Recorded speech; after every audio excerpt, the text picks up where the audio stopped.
This time I'll call the April 11th, 2019 meeting to order for the Dickinson County Commission. Would you please stand and join in the flag salute? I pledge allegiance to the flag of the United States of America and to the republic for which it stands, one nation, under God, indivisible, with liberty and justice for all. We have two additions to the agenda. We're adding a proclamation for National Public Safety Telecommunicators Week. And then also under other business, we have a letter of endorsement regarding truck regulations and weights. And I would move that we approve the agenda as amended. Second. We have the motion and the second. Is there any discussion or questions? Otherwise, all in favor say aye. Aye. Opposed?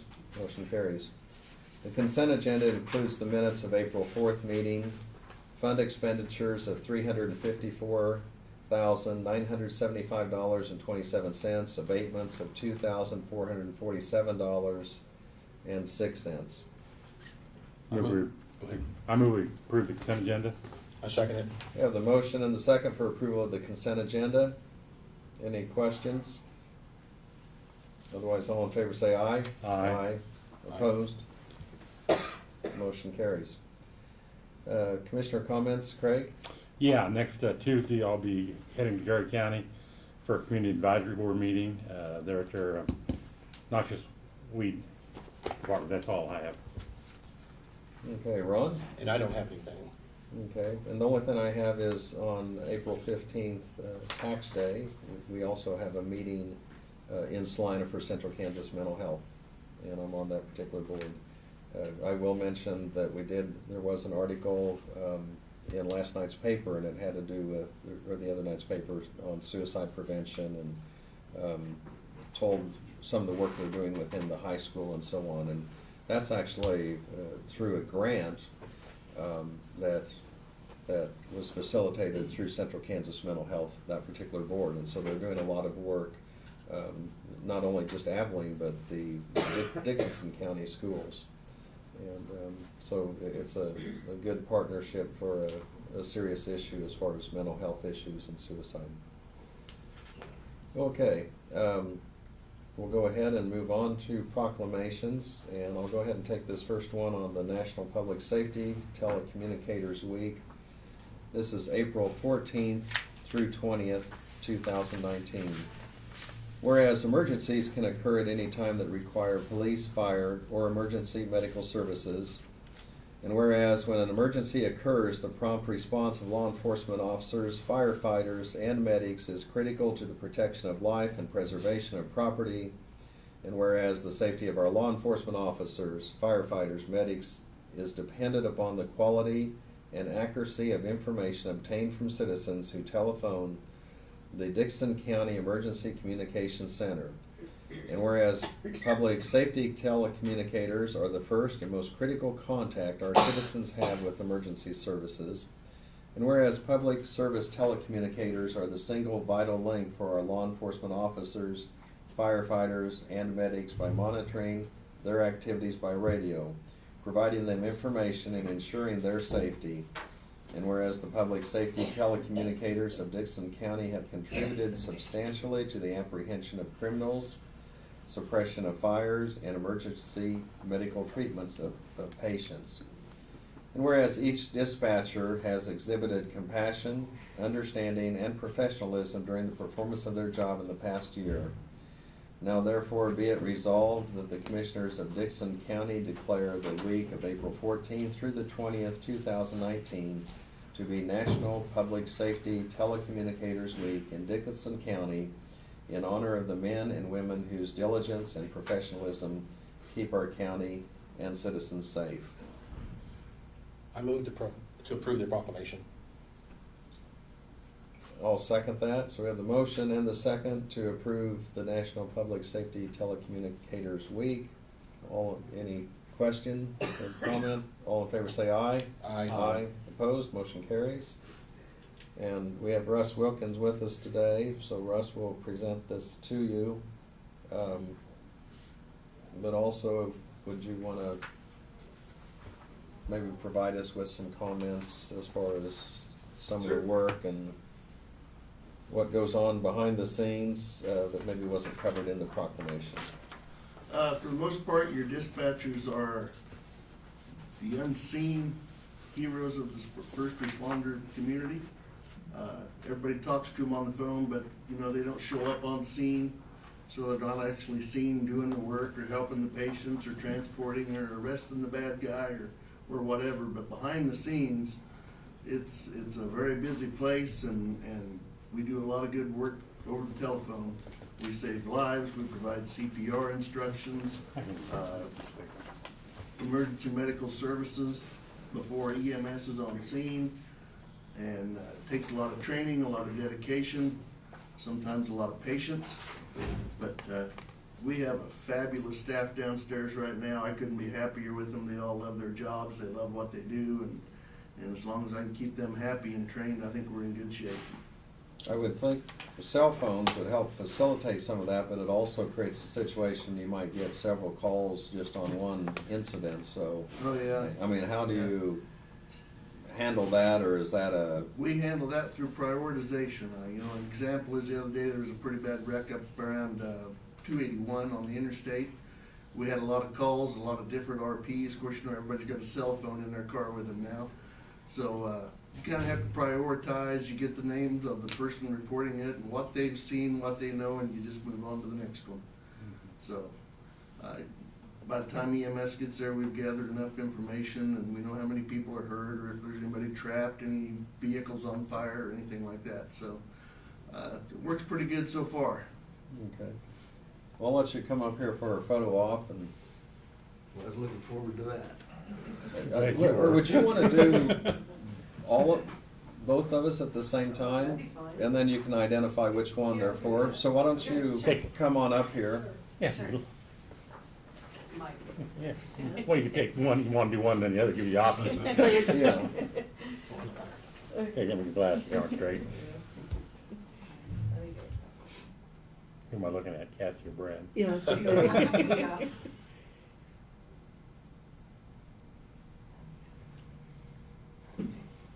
If you'd like to be a telecommunicator, you can apply online. Oh, lovely. Well, that might Russ, be my there you go. next. Thank you. Sir, appreciate it. Tell them all thank you down there. They're either all home in I bed or like to try working, different so. cats, so. Thank you, Oh, sir. oh, no, thank Okay, you. and you don't need to sit down, because we'll have you Come right up here come- next, and if you'd introduce yourself, Sure please. and- thing. And if it's all right, I'd like to hand out a part of our newsletter that has events coming up. Okay. So that might be helpful for you too.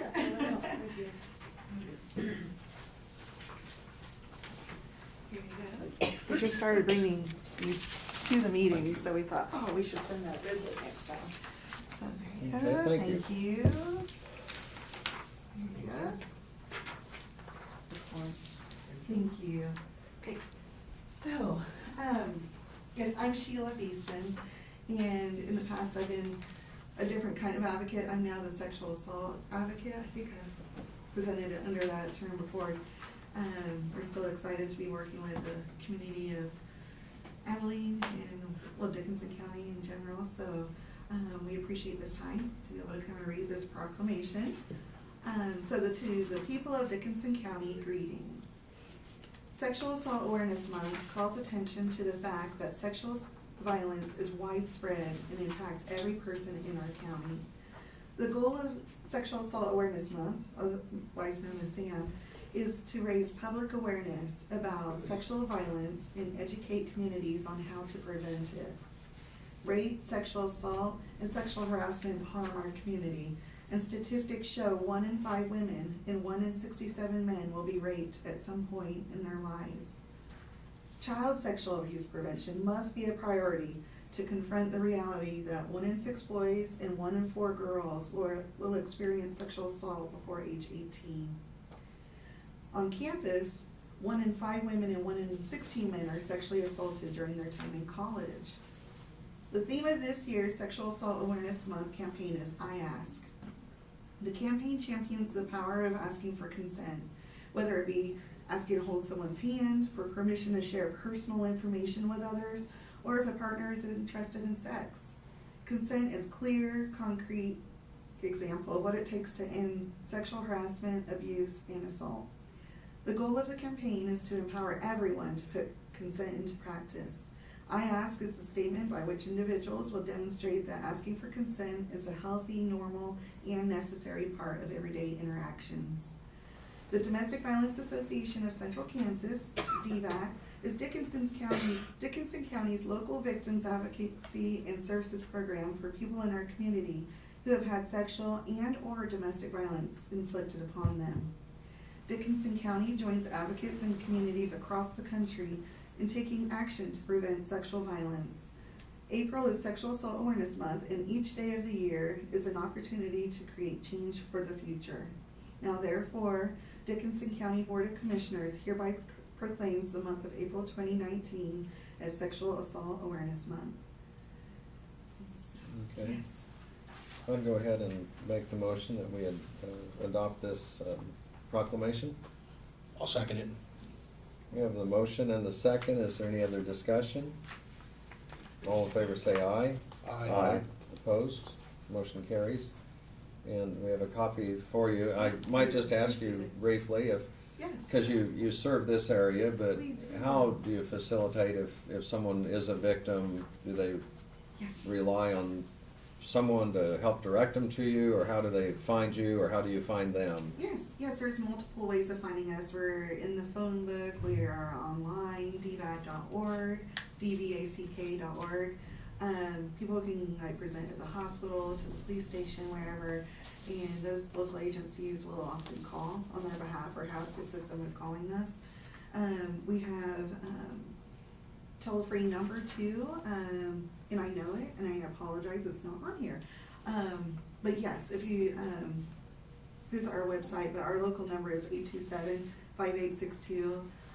It's all free, confidential. We'll meet people in Dickinson County, so sometimes transportation is an issue, so we can meet like at the health department or in a private room in the courthouse, or the library has been really great with providing confidential space to meet with clients. So even though we don't have an office here, we make it work. It will bring food, clothing, whatever they need help with. We do a lot of advocacy work in the court. So if people are needing help with filing for protection from sexual assault or stalking order or domestic violence, we'll come and help them fill out paperwork and attend court with them or for them, or however they want to do that if they don't have to be present. And just be that moral support for them. So it can be kind of an ongoing support, and then, Oh, are yeah. there safe house opportunities, There or do you are. network with people to? We sure do, we sure do. We do serve 10 counties, and our shelter is located in Saline County and Salina. We house about 16 to 19 people comfortably. However, we are moving into a new shelter this fall. We're excited, and we're gonna be able to hold a lot more. Wish I knew how many offhand. I know 30 plus, so we're really excited about that. Sometimes we do network with other agencies, say if somebody wants to stay in this area, maybe we can help them with getting into an apartment of their own with financial support if we have that on hand. Or even refer to other domestic violence agencies if they want to relocate. So sometimes they do want to move because of safety issues. So we've done that in the past. We've helped them work with Central Kansas Mental Health Center, which is this is a great tie-in with the suicide prevention, because a lot of this, we do see that hand in hand, that this kind of abuse can, if without mental health treatment, can lead to suicidal ideation. So we love working with Central Kansas Mental Health Center too. We work with different agencies in the community. We'll even go to the hospital. They get calls from there often, and we have some volunteers in the community too that will help transport. So we're really grateful to have your support, and we continue to reach out to different communities, churches. You know, we can do free presentations. We can talk about just about anything really abuse related. So yeah, we're happy to do that. Okay. Well, thank you for your work. Thank you. I I've got the appreciate it. proclamation for you. And Yes, yes, thank you so much, we appreciate it, Take care. thank you, you too, take Thank you. care, thank you for what you do, thanks. Craig's on the mend, so it's a little more work for him to get up and Yes. down. Might so- stand up. Well, I can't tell, but you're sitting, I know, so. Right. but- Yeah, well, I but you can't. did well. Thank you for your I time. thank you. Okay. Now the next item is would be if there's any public comments on anything that does not happen to be on the agenda, this would be opportunity to bring that up. Since there are no public comments, we'll go ahead with our report from county officers. Brad? Okay, I'm, I guess, pleased to report that 400 Avenue, the long awaited saga of 400 Avenue, the tube banner's been replaced. Martin's guys got it done last week. They have removed the equipment, and I know they just need to get the barricades removed. I spoke to a couple of landowners earlier this week. They were very pleased, and they actually had the contractor out there and got started working on the waterways on the south side of the road, which is all part of the agreement. So everything's coming together, and hopefully the township will be pleased with the work that we helped them with on that. So John Barker stopped in Monday morning, kind of updated me on our tax bill, which we already knew, but he said he had personally talked to Representative Johnson, who assured him that if all else failed, he would pull that out and get it run through on its own, but he said he was confident that our bill would go to the governor as it's done, but that they were using it as a vehicle in case when they come back into session, in case they have something else that they need to, much like Jay Hall had said, so, but John assured me that it will go through, and he had attempted to make sure that, so. I do have a meeting with department heads on Tuesday, as I mentioned in the staff meeting downstairs, and we're gonna go over some of the issues that we need to be considering as it relates to the phasing on our renovation and construction project. And, you know, that particular topic brings up a lot of different things that we need to be thinking about. Some that every time I go through the document I put together for the meeting next week, something else pops into my head, and I'm sure there'll be a number of things that are unique to each department that we need to be considering too. So the purpose of this meeting is just kind of get that on their plate and get it in their mind so they can start thinking about it as we move down that path and not want to wait till the last minute. So in your package, you've got a letter from Dave Jones that he reported on the Flint Hills Nature Trail Advisory Committee. And Dave does an excellent job of reporting on their meetings, and I apparently had one earlier this week, so we really appreciate him representing us on that. And if you have any questions on that, you can let me know or email him directly, so. And then Saline County had notified me earlier this week that their commission last week agreed and approved the request from their county administrator to attempt to engage in an MOU with them and us to share the resources of our planning director, planning and zoning administrator.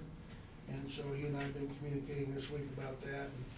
And they had attended the meeting and watched him work, and they were very pleased with what they saw.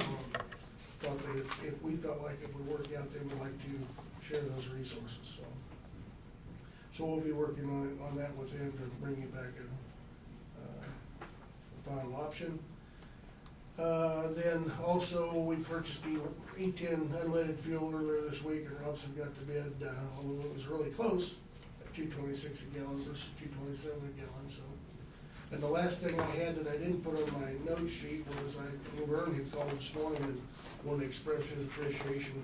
He went down and looked at 400 Avenue last night, and that was one of the last things he said was on his list to try and get done as the county commissioner, and he really appreciated that. I'd sent him an update, I emailed him an update yesterday as to what had taken place and kept him apprised of it. And he was very pleased with that. Just wanted to express his appreciation to the county for making that happen. So he asked me that I express that to him. So that is all I have. Okay, thank you.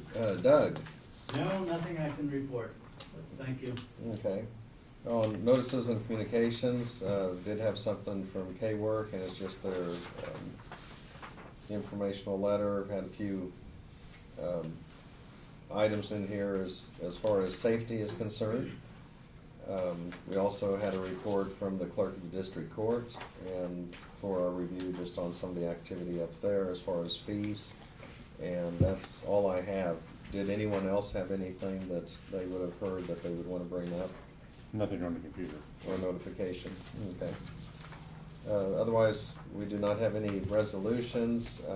We did add under other business, a letter of endorsement, and Brad, you might just highlight that briefly.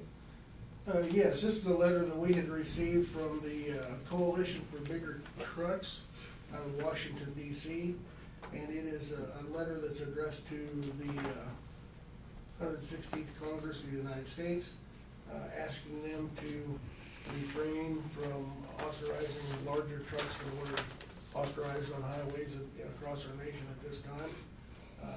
This is something that's been going on for a couple of years, and I assume it's probably the transportation industry has been requesting authorization to increase the weight and length limits of trucks on our federal and state highways. And this is a letter that expresses our lack of support for that process, and because of the damage that it would cause and the extra wear and tear to our highways.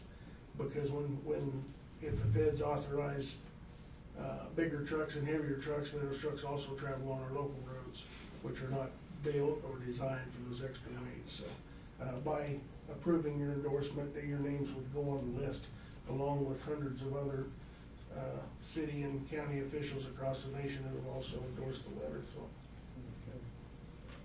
I think that covers it. If we are going to add our letters to that, or our names to the letter, we need a motion for that.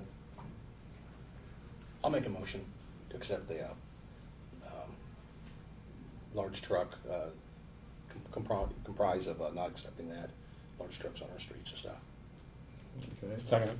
We have a motion and a second that we'll send a letter of endorsement, and it's just in regards to the truck regulations and regarding the weights and size.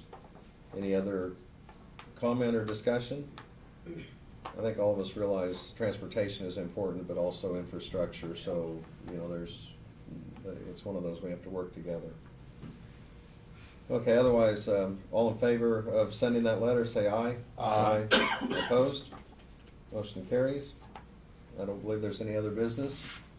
Any other comments? Is there a motion for adjournment? I'll make a motion to adjourn. We have a motion and I'll second it. All in favor say aye. Aye. Opposed? Motion carries. We're adjourned.